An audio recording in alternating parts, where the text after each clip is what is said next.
Well, today's project is heavy. Here is 8 pounds of an American Flyer transformer. This isn't any American Flyer transformer. This is the number 16 electronic rectiformer. And we're going to open it up and, besides replace the cord, make sure this is in good operating condition because I need more power for my trains. I was running my pre-war locomotive around my Christmas tree, originally on just my test transformer, which is only 40 watts. Then I fixed up a 100-watt transformer, which was really beat up, and it has more power. But this is 150 watts, so that's better, right? Well, this is also a DC transformer on the output, and it has a rectifier vacuum tube up in the top here. Around back, we have AC output terminals for the accessories and DC terminals for the train itself. This is for the electronic propulsion locomotives, American Flyer called them. Specifically, my 332 DC will run off this, but you can really run any permanent magnet motor DC powered off this transformer. This one was missing its vacuum tube cage. I found this off of a specialty light, and I just stuck it in there because it's a mild form of protection. But we're going to remove the tube first. As long as it's off and cool, you can touch it, no problem. This is a Sylvania type 1237 rectifier tube, and it's specifically manufactured for the AC Gilbert company. Pretty neat. So here we can see the inside. That's the 8-pin tube base. All right, let's get this thing open because, among other things, it needs a new cord. It looks like there are 6 screws to get the shell off. So there's 3 on this side and 3 on this side. All right, let's open it up together. I've never looked inside one of these before. All right, let's see. The first thing I want to do is probably remove this handle, and it takes a hex head. So I'll have to dig around a little bit, see if I got one.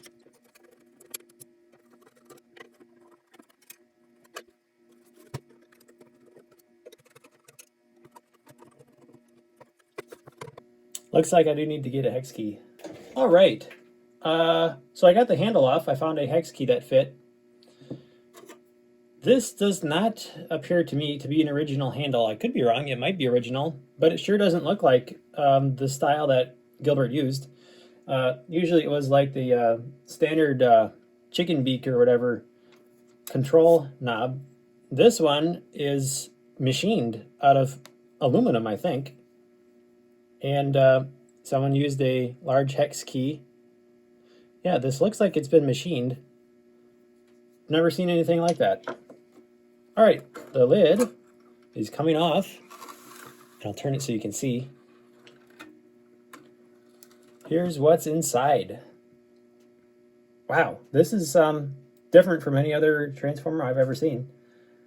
This is pretty neat, actually. So, and complicated. Not to mention, this is our speed control mechanism. It's a slider.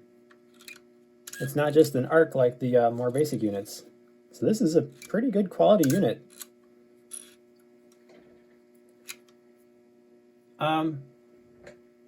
Yeah, so this is one you don't want to turn on with the lid open because I don't know about this one, but quite oftentimes these vacuum tubes used high voltage to operate, either 120 volts or, in radios of this vintage, as high as 300 or 400 volts. Oh, we have a date stamp inside here. Let's take a look. Here's a close-up of our transformer, August 1st, 1950. Pretty neat. Let's move that. Okay, up in the top, we've got our... Looks like that's a circuit breaker, actually. And our directional control switch over here. And then over on this side is our mains power on off. No, that's our that is our directional switch. Okay. Mains power on off is down there, of course. Actually, there's 2 breakers in this, one for AC and one for DC. So both of these are circuit breakers. One's for the track and one's for the accessories. That is interesting. Okay. And here's a closer up look at the unusual mechanism for the speed control. It's a little gummed up, so definitely want to clean that carefully. There's a lot of windings on this. Like, you could get a lot more voltage out of it or something. Huh.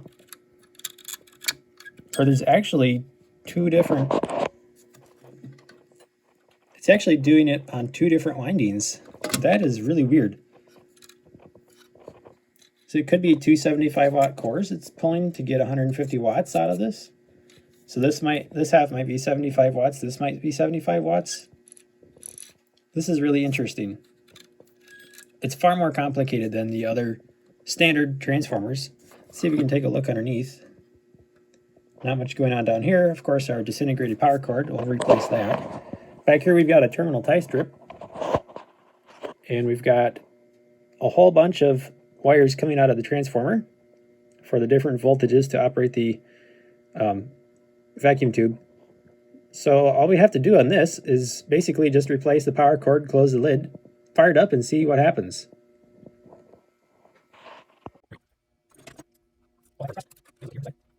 So we'll get this mess out. Yeah, that cord is done. This would be extremely dangerous to try to operate like that. I'm almost out of time for today, but I do want to get this plugged in real quick and see if I can get it to power up. So we'll drop our vacuum tube in. And that is locked in. We'll put our half safety over the top. And I have our new power cord installed. And we're about to plug it in and see what happens. All right, moment of truth.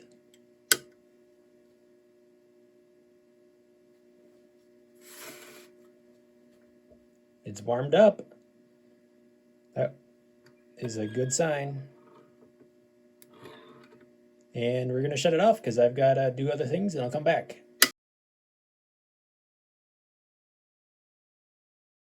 So the tube's been running for a little while, and I think this one should come to life in about 5 seconds. As soon as the emitter's glowing, it should be ready to go. This one's been on for probably 5 minutes maybe. And I let it sit for a little while so it can warm up and give it some power here. You should see it glow.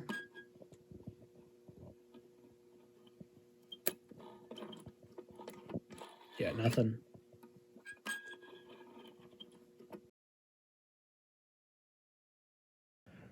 Well, here we are a little bit before Christmas, and this box arrived with parts for train projects, including the American Flyer RECTIFORMER. Okay, here we go. All right, here we go. So I've got parts for American Flyer projects. So these are parts from trains.com. I don't buy their trains as a whole, but they have tons of parts, and it looks like these are new replacement parts. These are actually little lanterns for cabooses. And this is an original. This is a link coupler for another project. And then these are coupler hooks. These are the actual knuckles for repairing knuckle couplers. You can get those off of trains.com in packs of 2, and I ordered several. Then the most important part from this package is this. I wonder if this is new old stock. I would be... It kind of looks that way from the...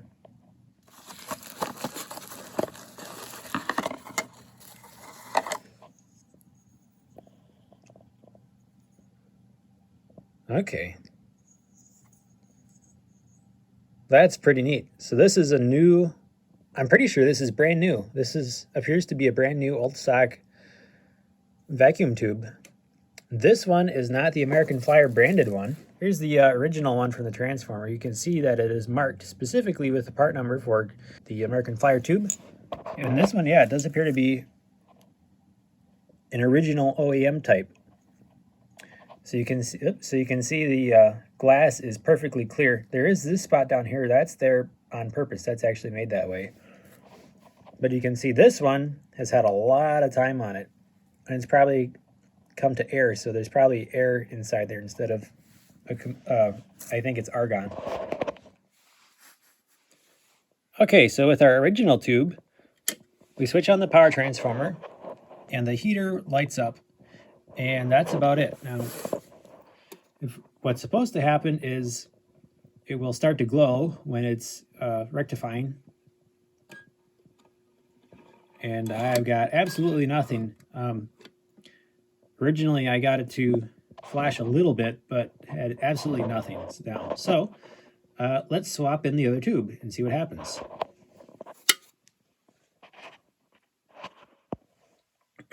This is exciting. This should be a brand spanking new tube. Let's hope it works.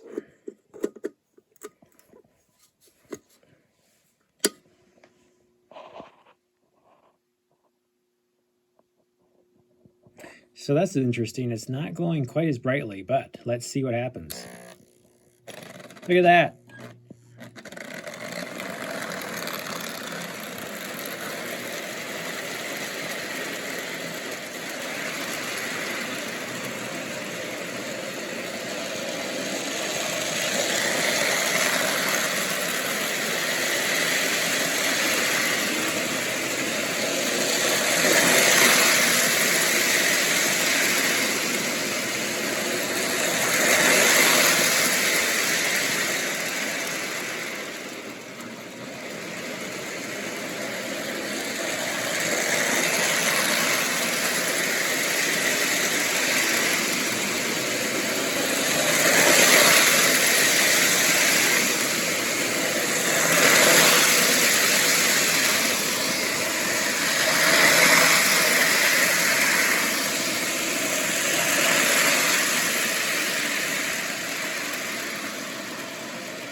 Wow, that is spectacular.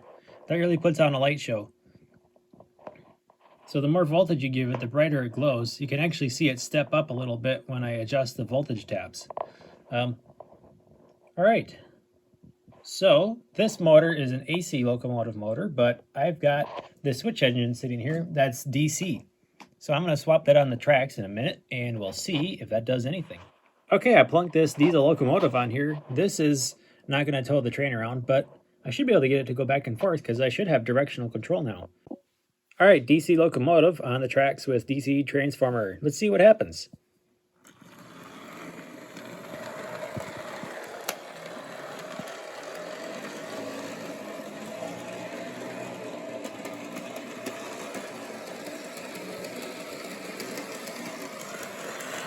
That's cool.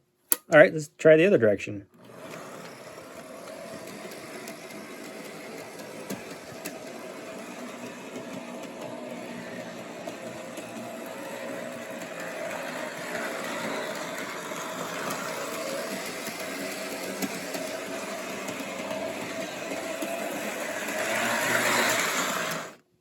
Well, this thing is going to go really fast. I'll have to get a voltmeter and see what kind of voltage this thing outputs. All right, until further notice, this is going to conclude this video. Thanks for watching My Grandpa's Trains, and we'll see you next time with another project. Don't forget to like and subscribe. And thanks for watching.